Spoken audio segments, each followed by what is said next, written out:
Power star Pawan Kalyan సినిమాలో fights కి ఏదో ప్రత్యేకత కొత్తదనం ఉండాల్సిందే. అలా ఉండేలా కావాల్సిన అన్ని జాగ్రత్తలు తీసుకుంటారు పవన్.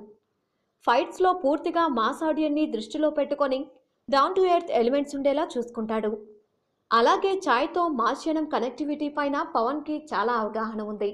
అందుకే అతడు నటించే ప్రతి సినిమాలో ఏదో చోట ఛాయ్ తాగుతూ కనిపిస్తాడు. అప్పట్లో జానీ, ఇప్పట్లో గబ్బర్ సింగ్ సిరీస్ ప్రతిసారి పవన్ ఆ పని చేశాడు.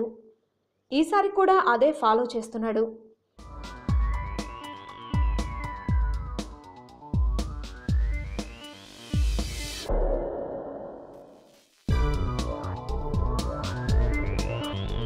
ఈసారి ఏకంగా త్రివిక్రమ్ సినిమా కోసం ఇరానీ చాయ్ కేఫ్లోనే ఫైట్ సీన్ ప్లాన్ చేశారు పవన్ అండ్ టీమ్.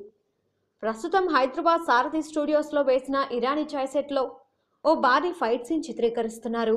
చాయ్ అమ్మే చోట విలన్లను చితకబాదే సీన్ అది. ఆ ఫైట్ సినిమాకే హైలైట్గా ఉంటుందట.